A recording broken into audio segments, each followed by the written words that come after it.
The closet door swung open with a violent crack. Sandra's breath caught in her throat as light flooded her hiding place, illuminating the tears streaming down her face. She looked up through blurred vision to see Matteo Luis standing there, the most feared mafia boss in the entire Southwest Territory, his dark eyes locked on hers with an intensity that made her entire body freeze. "Sandra," his voice came out softer than she'd ever heard it. "What happened?" She couldn't speak. Couldn't move. Her hands were still shaking, clutching her phone like it was the only thing keeping her tethered to reality. The message was still there on the screen, glowing with cruel finality. "We have Elena. $500K by Friday or she dies." Matteo stepped into the closet, his 6'3" frame filling the small space as he knelt beside her. His hand reached out slowly, carefully, like she was something fragile that might shatter. When his fingers touched her chin, tilting her face toward his, Sandra felt something break inside her chest. "Tell me who did this," he said, his thumb brushing away a tear from her cheek. "Tell me who made you cry." And just like that, everything Sandra thought she knew about Matteo Luis, about working for the cartel, about survival itself, was about to change forever. If you want to see how this impossible situation unfolds, hit that subscribe button right now because this story is about to get absolutely insane. Drop a comment telling me what you think Matteo should do next. And smash that like button if you're already hooked.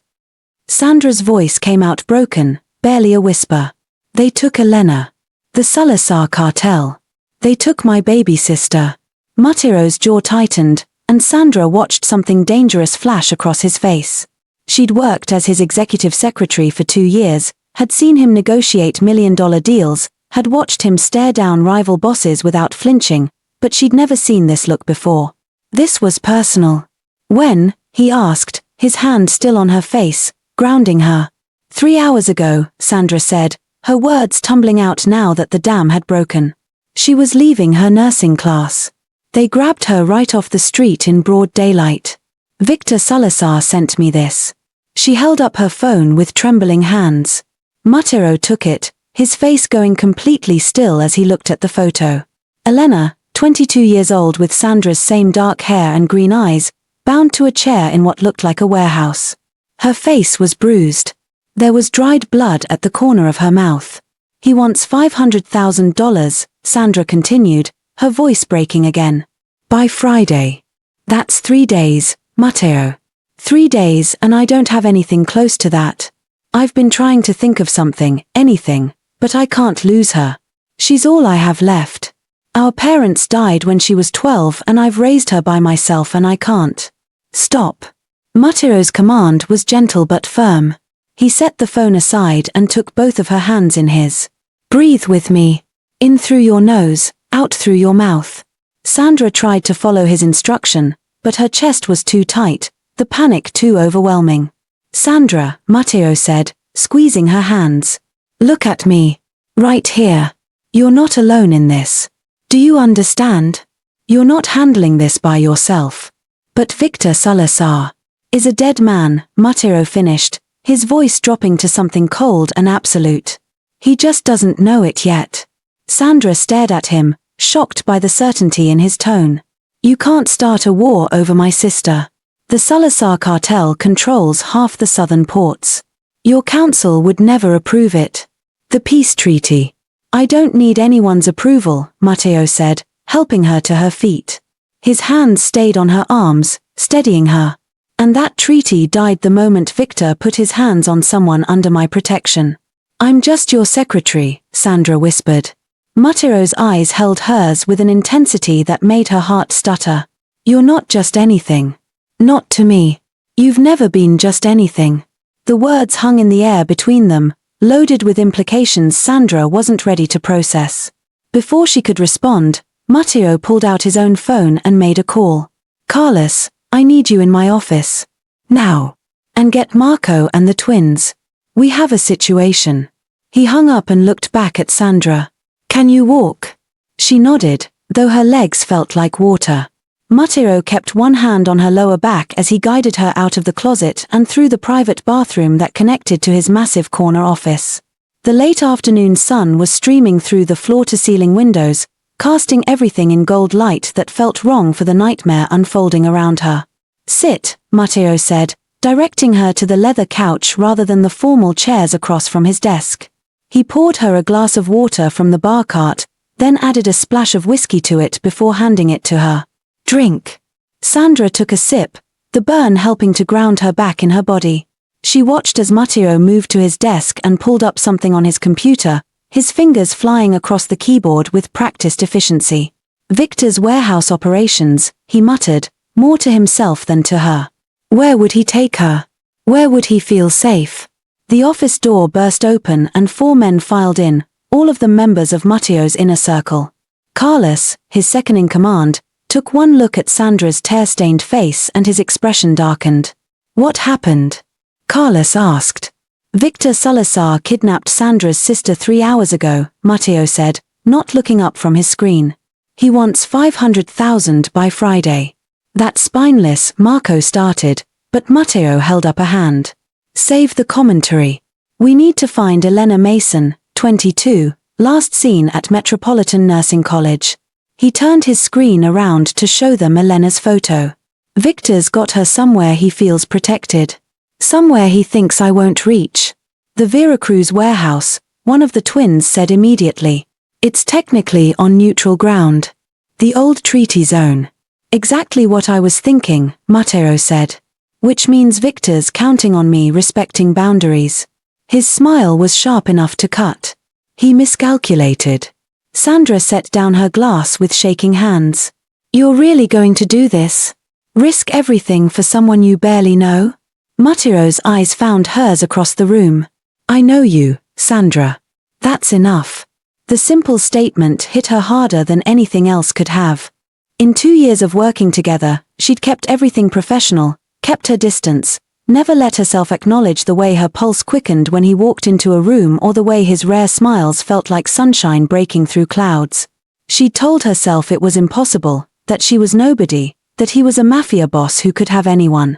But the way he was looking at her now made all those careful walls feel like tissue paper. "Carlos, I want surveillance on every Salazar property within 50 miles, Matteo continued, switching back into command mode. "Marco, reach out to our contacts in the Port Authority. If Victor's moving her, I want to know." "The twins, you're with me. We're going to pay Victor a visit." "Tonight?" Carlos asked, surprised. "Right now," Matteo said. "Victor wants to play with people I care about." He gets an immediate response. "Sandra, you're coming with me." "What?" She stood up quickly, nearly spilling her water. "Matteo, I can't." "You can and you will," he said, already moving toward the private elevator that connected his office to his penthouse. "You're not staying here alone, and I'm not leaving you unprotected. You're with me until Elena is safe." No arguments. Sandra wanted to argue anyway, wanted to insist she could handle herself, but the truth was she was terrified. Terrified and exhausted and so grateful she wasn't alone that she could barely process it. She followed him into the elevator. As soon as the doors closed, sealing them into the small space, Matteo turned to her. "I need you to trust me," he said quietly. "Can you do that?" Sandra looked up at him, at this man who controlled an empire built on violence and fear but who'd knelt beside her in a closet and wiped away her tears. "Yes," she whispered. Something shifted in his expression, softening just slightly. "Good. Because I promise you, Sandra, I will get your sister back. Whatever it takes." The elevator opened directly into his penthouse, a sprawling space she'd only seen in passing when dropping off urgent documents. Matteo led her through the modern living area to what she realized was a guest bedroom, already perfectly prepared with fresh linens and towels. "Take a few minutes," he said. "Wash your face, catch your breath. There are clothes in the closet that should fit. My sister keeps things here for when she visits." "Matteo." "I'll be right outside," he said. "We leave in 10 minutes." He closed the door before she could protest, and Sandra found herself alone in a room that probably cost more than she made in a year. She moved to the attached bathroom, staring at her reflection in the mirror. Her eyes were red and swollen, her carefully applied makeup from that morning now streaked down her cheeks. She looked destroyed. Sandra washed her face with cold water, trying to pull herself together. Elena needed her functional, not falling apart. She changed into the jeans and soft sweater she found in the closet, both fitting almost perfectly. When she emerged, Matteo was waiting in the living room, now wearing a black suit that somehow made him look even more dangerous. "Ready?" he asked. Sandra nodded, and they took a private entrance down to the underground garage. Matteo's car was a sleek black SUV with windows tinted so dark they were probably illegal. Carlos was already in the driver's seat, with Marco riding shotgun. The twins appeared from another vehicle, flanking them as they pulled out onto the street. "Where are we going?" Sandra asked from the backseat, sitting close enough to Matteo that their shoulders touched. "Victor's club," Matteo said. "He likes to hold court there on Tuesday nights. Thinks he's untouchable on his own territory. Won't he see you coming? I'm counting on it." Matteo pulled out his phone and made another call. "Roberto? It's Luis. I need you to deliver a message to Victor Salazar for me. Tell him I'm coming to discuss terms. 20 minutes. The crown and scepter. He'll know what it means." Sandra's stomach twisted with anxiety as they drove through downtown, the city lights blurring past the windows. Her phone buzzed with another message and her heart stopped. It was another photo of Elena, this one with a timestamp showing it was just taken. Her sister's face was turned toward the camera, tears streaming down her cheeks. "The price just went up," the message read. "600K now. Keep wasting my time and it goes higher." Matteo saw her face and took the phone from her hands. His jaw clenched as he read the message. "Change of plans," he said to Carlos. "Veracruz warehouse. Now. Boss, that's. Now," Matteo repeated, his voice like steel. Sandra felt his hand find hers in the dark car, his fingers threading through hers and squeezing once. She held on like a lifeline. The warehouse district was dark when they arrived, industrial buildings looming like shadows against the night sky. Carlos parked 2 blocks away and they approached on foot, Matteo keeping Sandra close to his side. The twins had disappeared, presumably to scout the perimeter. "There," Marco whispered, pointing to a building with 2 guards posted outside. "That's Salazar's property." "Sandra, stay with Carlos," Matteo said, but she grabbed his arm. "No. If Elena sees me, she'll be less scared. Let me help." Matteo looked like he wanted to argue, but after a moment he nodded. "You don't leave my sight. Not for a second." "Understood. Understood." They moved as a unit, approaching from the shadows. When they were 20 feet away, Matteo simply walked into the open, his hands visible and relaxed at his sides. "Tell Victor that Matteo Luis is here," he called out. "And I'm not in a patient mood." The guards raised their weapons, but their uncertainty was obvious. One of them spoke urgently into a radio. 30 seconds later, the warehouse door opened and Victor Salazar himself stepped out, flanked by 6 armed men. "Matteo," Victor said, his voice carrying false friendliness. "To what do I owe this unexpected visit?" "You have something that belongs to me," Matteo said calmly. "I'm here to collect." Victor's smile widened. "I have no idea what you're talking about. Though I did hear you've been making inquiries about a certain young woman. Elena, wasn't it?" Sandra's hands clenched into fists, but Matteo's squeeze on her arm kept her still. "Name your real price," Matteo said. "Skip the games." "The games are the fun part," Victor replied. "But since you asked so nicely, let's call it an even million. In cash. By tomorrow night."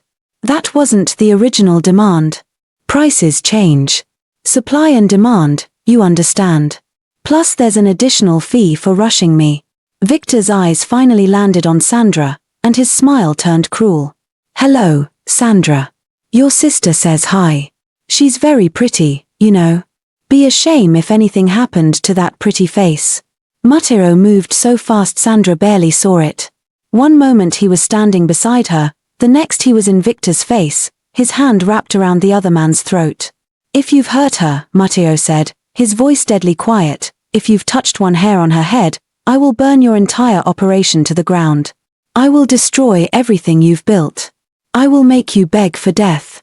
Victor's guards raised their weapons, but so did Matteo's men. Mexican standoff in the truest sense. You'd start a war over a secretary? Victor choked out. Try me, Matteo said, releasing him with a slight shove.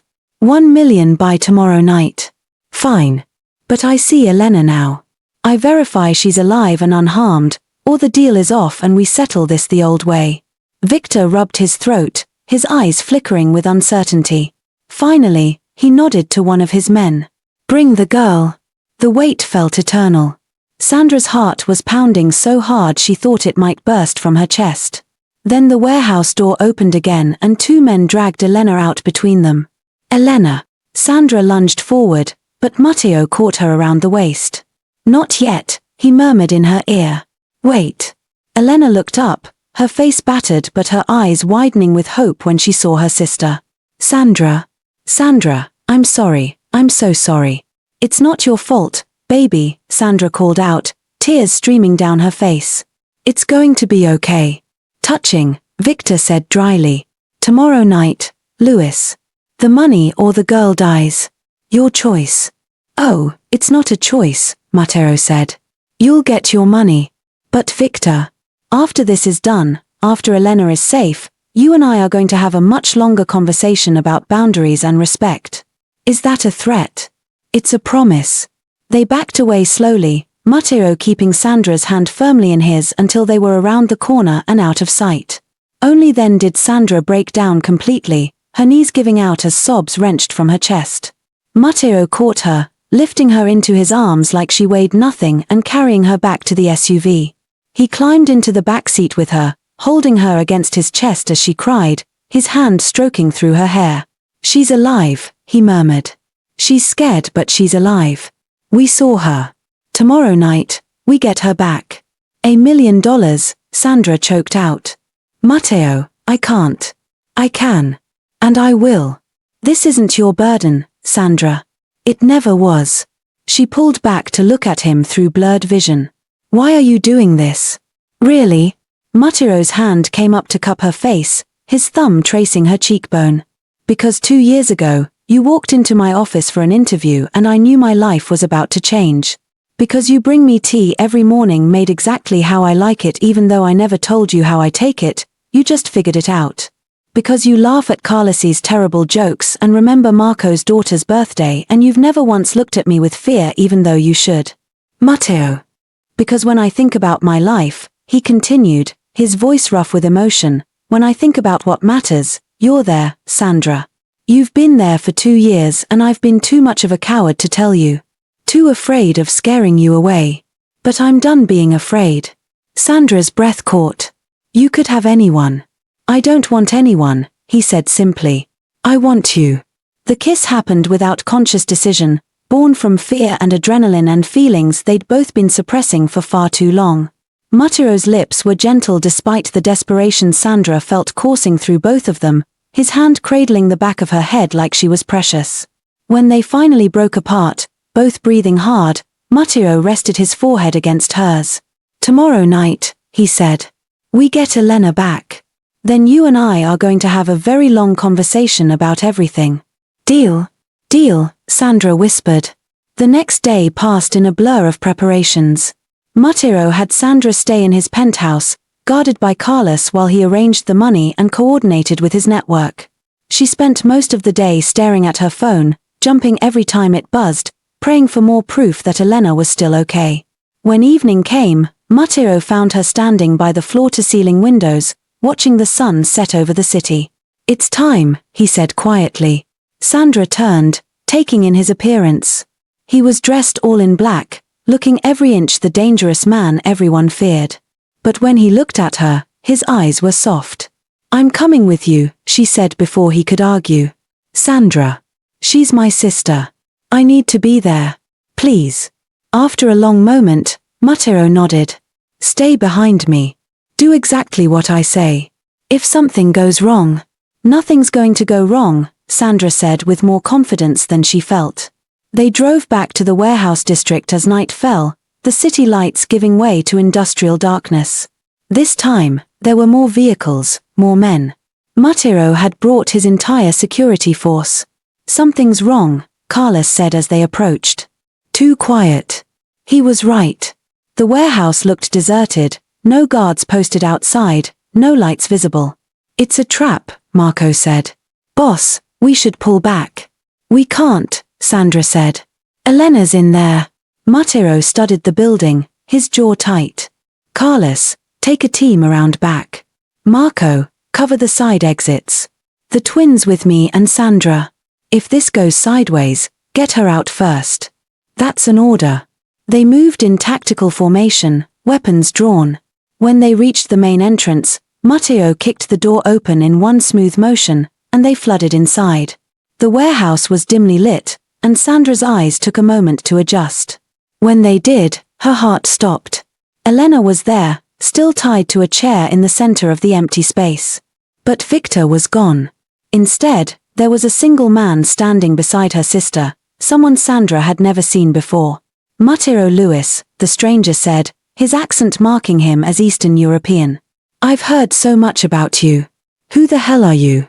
Matteo demanded, his gun trained on the man. My name is Alexei Volkov.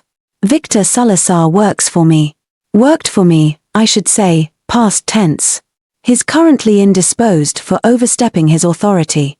Where is he? Dead, Alexei said casually. He kidnapped this girl without permission, tried to start a war with you without authorization from the council. Sloppy business. Bad for everyone. Sandra felt her world tilting. This wasn't Victor anymore. This was someone much more dangerous. And Elena was still trapped. What happens next will blow your mind. Part 2 is coming and you won't believe how Matteo gets out of this. Don't forget to like, comment and hit that subscribe. Thanks for watching, I'll see you in the next one.